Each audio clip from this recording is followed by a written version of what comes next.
Welcome to today's session on ESG marketing strategies for a greener future. My name is Vishwas Thakkar. I'm the Managing Director at Everything Green Limited. We're a research-based organization that deals with digital assets and carbon emissions around that. We have been working on a number of projects around it, and we've got a patent as well as a company. What we're going to do today is we are going to go through a set agenda. At the end of this 30 minutes, what you will learn is the basics of what is ESG, the types of emissions, and the steps that you can take to actually mitigate those emissions, right? So since we have 30 minutes, let's make use of every single minute and get started on this. ESG. Now, you guys may have heard this term a lot of times in your company, probably somewhere, someone talking, your friends, or somewhere on the website. So what is ESG? ESG is basically an abbreviation for environment, social, and governance. Okay? Environment basically means how a company performs as a steward of natural or physical environment, right? Now, why are we talking about a company over here? Because if you look at any of the companies which are listed, even the non-listed ones, but especially the ones which are listed, if a company is listed on any of the exchanges, then there are some mandatory reports that the company has to submit, right? Now, one of that is, like how much effort is a firm putting into ESG? So within that report, a company basically has to show that it's not polluting the environment. It is, taking steps in terms of minimizing if it is releasing any pollutants and things around that, right? So it's basically trying, what the governments globally are doing is they're trying to ensure that our planet is safe from an environmental point of view, and that's what the E stands for, to make corporates responsible in terms of not only making money, but also ensuring that they do not pollute the environment. Everyone knows about the climate change, right, which is happening, correct?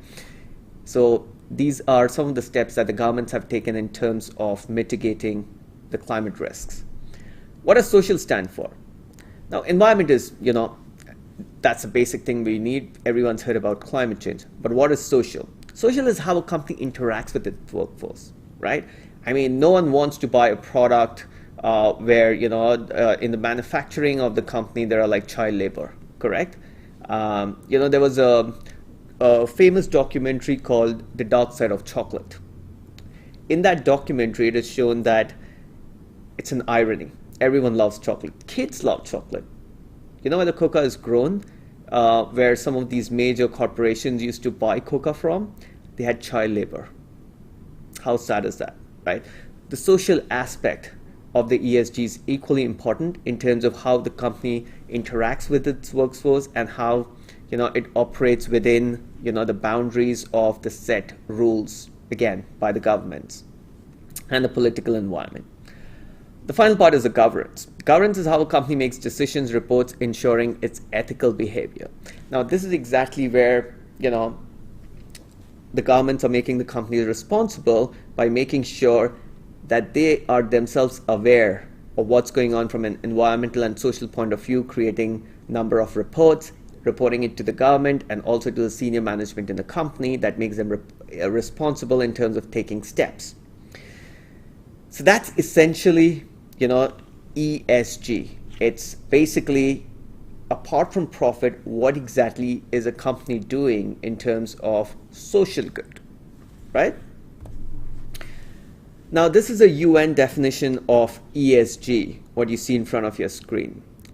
So what the United Nations has done is, and especially the UNEP Environment Program, what they have done is they've divided the whole ESG and they've factored in a number of sub-factors in there, which helps define what areas a firm should focus on, what areas should be the areas of focus in terms of getting better results, right? I'm not going to read through each of the terms. This is, like available everywhere online as well. You can just, like literally Google ESG UN and you will get this, probably the most famous image, right? Again, if the governments are focusing on ESG and making companies responsible, if the United Nations is, going an extra step and having organizations like the UNEP and others in terms of defining the ESG, don't you think it's very important for everyone to actually understand what exactly is happening and why should ESG be given so much focus in every single domain and area, right? I mean, you may have heard about the Paris Agreement, which was signed, right? Now, if you actually go in and read a little bit more detail about, what was committed in terms of, the limitations where, they were going to limit the increase of temperature to like less than 2 degrees, which is definitely going to 1.5 degrees if I'm not wrong. We're going to definitely miss that mark. Why? Number of factors, political and others, right? But does that mean that we leave it only to the governments to actually take action? I believe not, right? Governments are going to do their role, but it's very important for us in terms of understanding the ESG and looking at how each one of us can apply in our own field or domain, right? Again, talking about reporting frameworks. Now, a question that you might come across is, okay, well, I'm going to try to implement ESG in, like my field of work or, try to understand it better. But how is it going to help? How can we take actions? So one point of reference is the reporting frameworks, right? When you're understanding ESG, and again, in this 30 minutes, we're just scraping the surface, right? We're not going to go into the extreme details of it. We're just scraping the surface. So when you're understanding ESG and the components in what each of environmental, social, and governance are included in, what you need to understand is the framework.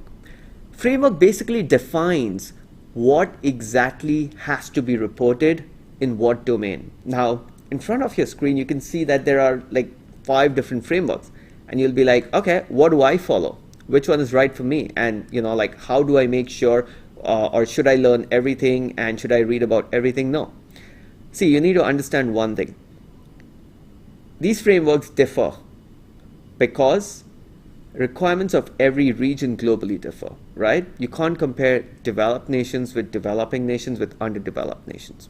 They have different requirements, they follow different procedures, etc. From domain to domain, this differs. Every single domain may have its own requirement. For example, if you have a manufacturing unit which is manufacturing shoes, the requirement may be very different from a law firm, right? How can you expect both of them, a service and a product-based industry, to actually follow the same standard? That's not possible, right? So that's exactly why you have these different frameworks.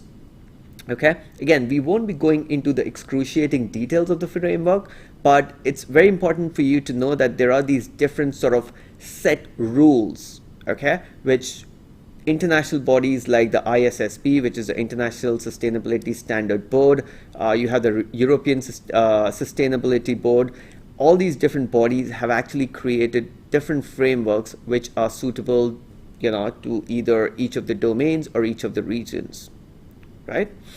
Now, from a marketing point of view, talking about ISSB, so we will be talking a little bit more about that, but the framework that they have referred for marketing or digital marketing in terms of digital assets is SASB. Yeah, again, that's mainly from a point of what's important to the domain. Okay. E of the ESG. Now, we've already spoken about the E of the ESG a little bit. Let's talk a little bit more. We spoke about the Paris Agreement and we spoke about, the rising temperatures, right? Now, what do you think will happen if no action is taken, or if the action taken is too slow? It's going to be catastrophic for the world, right? You already have Arctic ice melting at a record rate. Temperatures rising globally. I mean, I'm pretty sure you can already experience, like the extreme heat, which was announced a couple of weeks back in Hong Kong as well, with temperatures hitting like pretty high, right? So with this effect of climate change, we're going to focus a little bit more in today's session about the emissions that affect climate change, okay? So now we are diving deeper in the E of the ESG. Now the way E of the ESG is defined, or the emissions within there are defined, is in different scopes: scope 1, scope 2, and scope 3. The reason it's defined this way is because, when you ask firms or anyone to like follow a certain rule, you have to define those rules.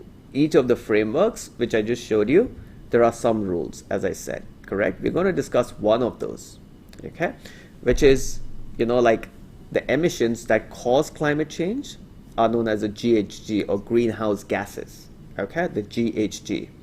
As you can see over here in the front of your screen, you've got your carbon dioxide, methane, hydrofluoric carbons, petrofluoric carbons, nitrous oxide, and sulfur hydrofluoride. So these are the 6 different types of GHGs, or greenhouse gases, which are emitted. But they are emitted at various stages. If you ask a company to like report every single gas which is emitted, probably it's a losing battle. Should a company run its business or just focus on reporting gases? So that's one of the reasons it's divided into 3 different scopes.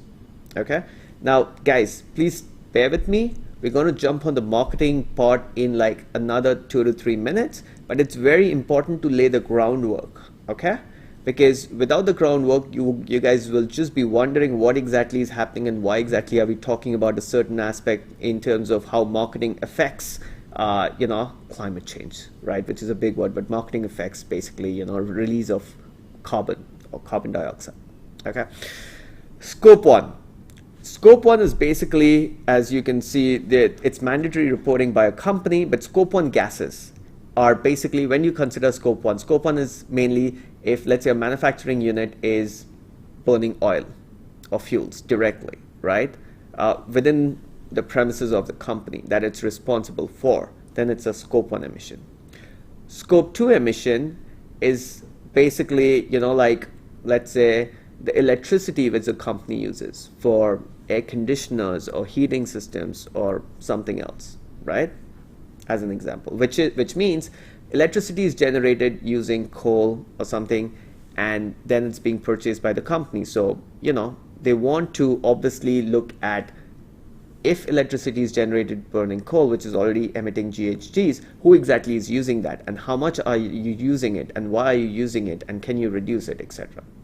Scope 3 emission are, let's say scope 3 emissions means emissions by third party which the company is using. So let's say you have a mobile phone, okay, and the cover of the mobile phone is something that a company is selling along with the mobile phone, but it does not manufacture the cover. The cover comes from a different sort of other company or another sort of country. So how much carbon is that company emitting because of the manufacturing of the cover, or while the cover is being manufactured? You got it? Because the company which is selling a mobile phone is giving a free cover. Well, it'll say, I'm not emitting, but someone is. The cover is not going to come up, make itself, correct? So someone is emitting carbon somewhere. So that's scope 3, which is outside the scope of the company, where the company can influence, correct, the reduction, but it cannot directly control. Got it? Scope 1, scope 2, and scope 3. And now, because we are talking about the 3 scopes, let me ask you this question. Which scope or category do emissions stemming from online marketing activities belong? Think about it. Which scope or categories do emissions stemming from online marketing activities belong? Which means we spoke about 3 scopes, correct? Scope 1 is basically, you're burning oil. Let's say a manufacturing unit which makes shoes is burning oil, all right? And that's scope 1. So clearly the company is responsible. Scope 2 is, that manufacturing unit, which is a shoemaking company, has an office All right, the office uses electricity. It also uses electricity for machines. So, again, it is within the scope of the company to reduce or increase the electricity usage. Maybe the shoemaking company does not use, to make the laces on its own, and it imports. That's scope 3. Now, where in these scopes do you think does marketing activity fit, or digital marketing fit? Which scope do you think does digital marketing fit in? Think about it. I'll give you 30 seconds. Just think about it, because we are now slowly moving towards the marketing part. Okay, let me answer this now. When a company has servers, okay, what's a server? Server is basically, like a place where you store all your data. Okay, without a server, you won't have a website, right? Any company has a website. Basically, the website is stored on a server, all right? Server is like a building, correct? An apartment building. And your website is like an apartment, which is in that building, okay? So servers which are stored in-house, which is the company has within its premises, then it's scope 2 emissions for these sort of online marketing activities, because company can actually control that. And if the server is outsourced, like Amazon AWS or Google, or like any of the other third parties, right, or Alibaba or something, then it's scope 3 emissions. Now, International Sustainability Standard Board, ISSB, okay, you can look it up on Google, click on news, write ISSB scope 3. Scope 3 emissions are going to be mandatory. In fact, they are sort of mandatory from 2024. You can look it up on SCMP, where the Hong Kong Exchange is asking companies to gear up to actually meet the ISSB standards, right? Why are we talking about this? Marketing activities are generally counted to be falling in scope 3, which is, like, who owns a server? Few companies do, right? Some big ones, but majority of the companies, they outsource it, right? Now imagine if scope 3 is made mandatory, which means almost everything that is done on digital marketing is going to be mandatory for reporting. And also post-COVID, almost every single major corporation has dived into digital marketing. And we all know why, right? Because, like in digital marketing, any ad which you place, or any activity that happens online can be measured, can be improved, and you get better results, right? I mean, if you put sort of an offline board on MTR in Admiralty, which MTR may claim that 1 million people pass through it every day, right? How many of the people are actually looking at the board, right? And people who are looking, how many of them are your target audience? In fact, MTR has added a slogan in their everyday sort of announcement, which says, don't keep looking at your mobile phones, right? If you're looking at the mobile phone, you may have missed that. So next time, keep in mind and listen to that, right? Which means no one's actually looking at any of the offline ads. Everyone's dumped online, right? So it becomes very important, first of all, to understand, like which scope it falls into, and then what actions to take to actually mitigate resulting in these marketing activities. Okay, so now the question is, now that we know that scope 3 is coming, it's going to be important, it's going to be a part of reporting, and marketing is in general going to be under scrutiny. The question is, what can we as marketers do to actually mitigate that? I've got a few tips, a few points for you here. Number 1, bounce rate. Now, this is taken pretty lightly by a lot of companies. They think like a bounce rate of 50, 60, 70% is okay, as long as it's business as usual, right? Let me first explain what bounce rate means. Layman's definition of bounce rate: someone who comes to your website and leaves within a few seconds. That is Google's definition. They have not defined how many seconds, but leave within sort of a few seconds. Recently, I've come across another definition of bounce rate online, okay, which is sort of, I've read at a few other places, I think including Wikipedia and other research papers, where they say the definition of bounce rate is someone comes to your website and leaves without doing anything, without taking time into factor, okay? That's also considered as bounce, sort of. Anyways, point over here is, imagine if people are coming to your website and they're leaving without doing anything. Imagine the amount of times your web page is actually loaded. The entire energy is consumed through the process of servers and all the way through network to the front end device, and then the guy leaves. So if your bounce rate is high, That's one of the major reasons of emitting CO2 because of digital assets, including mainly website we're talking over here. We'll focus on one digital asset, which is website, because when you say digital assets, there are quite a few. All right, we're talking about website. Next, have you ever come across a website with like a million pop-ups? Right? You go to a website, you're trying to read, especially some of these news sites, right? Where you're trying to read and these pop-ups just keep coming up, right? Those banner ads. What's eventually going to happen? These banner ads are coming up, okay? You're going to close them, and either you leave the website or it's going to take you a longer time to actually go through what you are going through. Pop-ups are one of the other reasons why, basically someone who does not want to spend as much time online on the web page spends that. Linked to the pop-up, there's another thing, which is your UX. There are quite a few sites, at least I've come across quite a few sites, where you just don't get information that you need, right? Let's say, for example, if you are on a website where you want to, I don't know, join a course, or you're looking for more information. Now imagine if you get all the information about the course except the fees, and you have to go like 20 different places to actually find that, and you still don't find that. This is just a random example, but this is an example of a bad design. Okay, now what really happens is, if you have a bad UX, a bad user experience, a bad design for your website, people are going to go through multiple pages, right? Which means the pages are going to load number of times, and the guy's not going to get any information. You're going to lose business because it's not readily available. This is also very popular amongst e-commerce websites, where people cannot really find the product which they actually want to. You're going to lose business. You're basically loading your website number of times, which is actually going to emit a lot of carbon.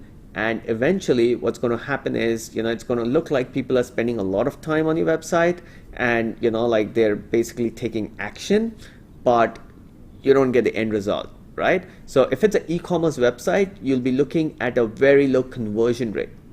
So that's a metric you have to look at. Now, again, in both bounce rate as well as UX and pop-ups that we are talking about, how do you know it's a good website or not? You won't just know unless you have like good amount of experience in the field. It's very difficult to know whether it's a good or a bad design. What you need to do is look at the metrics. Okay. Of course, bounce rate itself is a metric. You can use Google Analytics as a tool. It's a free tool which is available. Check it out online, Google Analytics. Okay. For UX, what you are looking at is, there's a tool called as, again, we don't have any affiliations to any of the tools. I'm just giving the name. So one of them is called Crazy Egg. It's a heat map tool. You can just type in heat map tool, okay, in your browser, and you'll come across quite a few. Right? A decent one which I've used is called Crazy Egg. What it'll do is, it'll show you something like what you see in front of your screen. All right? It'll show you where exactly are people clicking, how are they behaving on your website, and that'll give you a good idea in terms of how your website is being used. Got it? Yeah. If, again, in terms of the example which I gave you, where if people are looking at multiple pages and you're still not getting the results, in Google Analytics, look at conversion rate. Okay, conversion rate, because if you're getting crazy amount of traffic and less than 1% conversion, something's wrong. Either you're getting wrong people on your website, or your UX of your website is wrong. It could be a number of reasons, mind you, when you look at the conversion rate, but if you combine that with a couple of other factors, you will definitely end up in terms of like concluding that it's X or Y. Okay. Keeping time in mind, I will not go into the details, but if you have any questions, feel free to reach out, all right, around this. Hotjar is another one, actually, apart from Crazy Egg. It is one of the other heat map tools. So the green score. Now, this basically tells you, like how green is your website, or how green are your servers. So what generally happens is, if your website takes a long time to load, correct? It could be because you're using too many heavy images. The coding of the website is not okay. Or you're not using something known as a CDN, Content Delivery Network. Okay? What is CDN? Well, basically what happens is, if your website is in US, for example, and if your target audience is in Hong Kong, all right? how much time will it take for the website to actually go halfway across the world? It's going to take quite a bit of time. Well, when I say quite a bit, it's going to be like 3, 4, 5, 6 seconds. But then everyone knows that in today's day and age, how much is the attention span? Would you wait if a website takes like 10 seconds to load? No one's going to wait that long. Anything more than 2 seconds, and your bounce rate is going to increase. So this is going to affect another factor, bounce rate. All these factors are somewhere interlinked. Please understand that, all right? So another thing is your server, all right? Like how good is your server? Maybe you have your server in Hong Kong, but still, your website is just not loading fast enough. It could be the bandwidth, right? It could be the server itself, which is heavily loaded. Tons of reasons. So again, full disclosure, this is as I said, this is a project which we are working on. This is a patented tool that we have. This is called, Everything Green. Okay, so you can put in your website on everythinggreen.org. Okay, click on Find Now, and you will get the score. All right. The last factor that I want to discuss is paid traffic. Right now, in terms of paid traffic, it's very important to understand that most of the firms, if you go to any agency, what they're going to tell you is you should get more traffic, that'll get you more business, right? Most of us are of that idea. Now, in terms of paid traffic, as you can see in front of your screen, there was a survey done by one of the firms where, they're looking at the average benchmark in terms of every industry, okay? You know what these things mean? Like let's look at the first one, apparels, from 0.5 to 4.89. Let's say 4.89%, okay? Which means out of every 100 people, right, that click your ads, the click-through rate, out of every 100 people that actually look at your ad, less than 5% of the people click your ads. 100 people, out of every 100 people that see your ad on Google, all right, less than 5% of the people actually click on it. Think that through. Your ad loads every single time on Google. Energy usage. Less than 5% of the people click on it. Less than 5% is still high, like 4.89 is still pretty high. Usually it's like 0.5 and like 0.4, 0.5, etc., right? Imagine the amount of electricity which is consumed every time the page loads, your ad loads on Google, the number of times, right? And based on my experience, I do know that there's so many insurance companies and other fields where they spend in millions of Hong Kong dollars a month on some of these ads, right? Making ads efficient is extremely important. There's some ways in terms of making these ads more efficient, like probably you can try to add a keyword somewhere in the actual title or the description. You can add location settings. You can have call out extensions where they can just click and like have a call directly. If it's a mobile ad, you can book an appointment directly rather than asking them to go to the home page and from there go to the book an appointment page. So the point is CTR, one factor. How or which page you link the ad to is another factor. Okay, these are two main important factors. There are again 8 other factors. Keeping time in mind, we're just talking about these 2 factors. Okay, so these were probably the 5 important steps that you as a marketer can take today in terms of making sure that the CO2 emissions from your website are limited. Yeah. If you guys have any questions, feel free to reach out. But meanwhile, thank you for your time. I really appreciate you joining this session and hope you found it useful. Thank you, everyone.